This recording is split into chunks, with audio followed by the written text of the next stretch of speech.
warahmatullahi wabarakatuh. Salam semangat dan harus selalu semangat.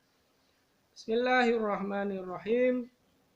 Alhamdulillahirabbil alamin. Allahumma shalli ala sayyidina Muhammad wa ali sayyidina Muhammad. Terima kasih.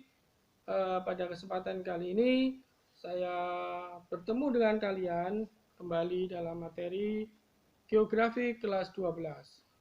Sebelum kita mulai pelajaran kali ini, marilah kita berdoa kepada Allah Subhanahu wa Ta'ala agar kita diberikan kesehatan, agar diberikan anugerah, dan diberikan limpahan rahmat oleh Allah Subhanahu wa Ta'ala. Ala hadiniya al-Fatihah wa qablaha salawat. Allahumma salli ala Muhammad wa ali Muhammad. Allahumma salli ala Muhammad wa ali Muhammad. Allahumma salli ala Muhammad wa ali Muhammad.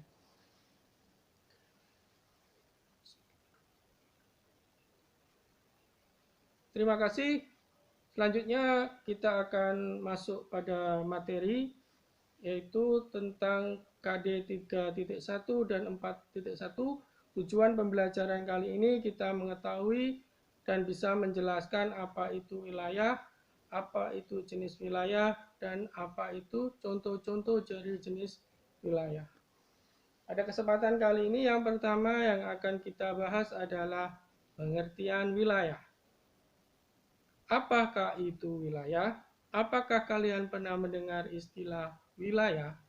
Wilayah pedesaan, wilayah perkotaan, wilayah pegunungan, wilayah dataran tinggi, dan lain-lain istilah tersebut pernahkah kalian mendengar? Nah, pada kesempatan kali ini, marilah kita bersama-sama belajar apakah itu wilayah. Selanjutnya saya akan jelaskan pengertian wilayah. Wilayah adalah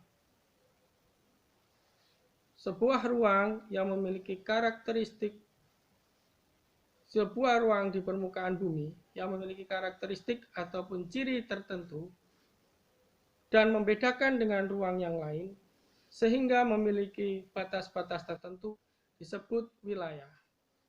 Jadi wilayah adalah sebuah ruang di permukaan bumi yang memiliki karakteristik yang berbeda dengan ruang yang lain sehingga memiliki batasan tertentu, maka hal tersebut disebut wilayah. Wilayah tersebut dibedakan menjadi dua hal. Faktor pembedanya ada dua. Bisa berasal dari fisik, dan kedua bisa berasal dari faktor sosial. Faktor fisik adalah faktor-faktor yang berasal dari alam.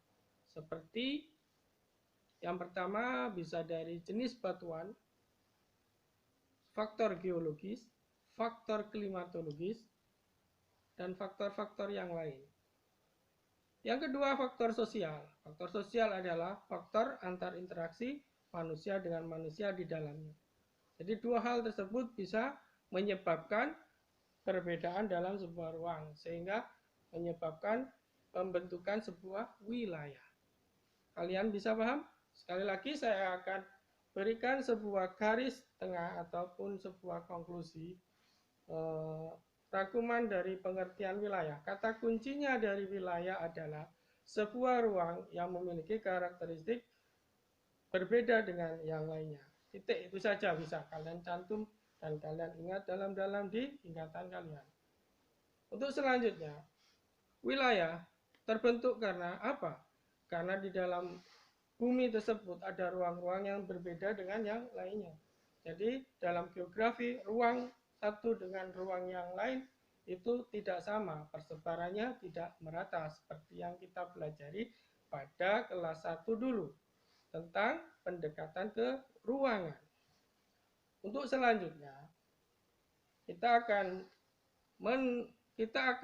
mempelajari tentang jenis dari wilayah. Wilayah secara garis besar dibagi menjadi 3. Yang pertama adalah wilayah formal. Wilayah formal adalah wilayah yang didasarkan pada homogenitas atau keseragaman dari wilayah tersebut dan juga memiliki sifat yang statis atau cenderung tidak berubah. Seperti contoh adalah faktor-faktor yang biasanya membentuk tadi adalah paling banyak adalah faktor fisikal. Contohnya adalah wilayah pegunungan, wilayah iklim. Iklim, wilayah tersebut dibagi oleh iklim, contohnya wilayah iklim tropis. Atau berdasarkan jenis tanah, jadi wilayah tanah gambut, wilayah tanah aluvial, atau wilayah berdasarkan faktor geologisnya, contohnya wilayah pesisir utara. Itu contoh dari wilayah formal. Yang kedua adalah wilayah fungsional. Wilayah fungsional adalah wilayah yang terbentuk antar interaksi dari beberapa faktor yang ada di ruang tersebut atau berdasarkan fungsinya. Faktor wilayah fungsional biasanya paling banyak akibat aktivitas manusia yang ada di dalamnya. Contohnya apa? Wilayah kawasan perdagangan, wilayah kawasan pendidikan, dan memiliki dua sifat yang berlawanan dengan wilayah formal, yaitu memiliki karakteristik heterogen. Yang kedua adalah memiliki karakteristik cenderung dinamis atau berubah. Yang ketiga adalah wilayah vernakular atau perseptual.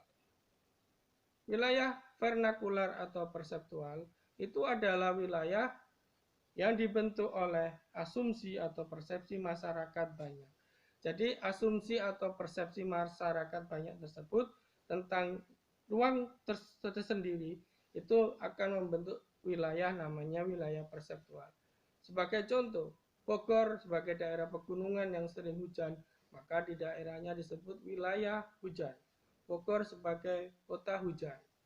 Malang sebagai banyak sentra pendidikan, maka disebut Malang Kota Pendidikan. Jogja sebagai banyak sekali kerajinan di sana ataupun kebudayaan, maka Jogja bisa disebut menurut persepsi masyarakat sebagai kota pendidikan atau kota kebudayaan, bukan kota pendidikannya, kota kebudayaan. Dari pemaparan hari ini kita bisa dapatkan yang pertama yaitu tadi pengertian dari wilayah, yang kedua adalah jenis-jenis wilayah, yang ketiga contoh dari pembagian wilayah. Saya ulangi lagi dari garis bawah, wilayah adalah sebuah ruang yang memiliki pembeda atau karakteristik yang khas yang tidak sama dengan ruang yang lain, disebut wilayah. Wilayah dibagi menjadi tiga, yaitu wilayah formal, wilayah fungsional, dan ketiga adalah wilayah perseptual. Untuk selanjutnya, setelah pemaparan video ini, maka kalian akan mengisi dari LKPD atau lembar kerja yang akan saya berikan dalam bentuk Google Form. Nanti kalian akan jawab ya. Terima kasih untuk pembelajaran kali ini. Saya cukupkan sekian. Semoga kalian tetap semangat belajarnya, tetap semangat di rumah, dan tetap menjaga kesehatan. Pesan dari saya, tetap kalian bisa belajar dengan baik ya. Assalamualaikum warahmatullahi wabarakatuh.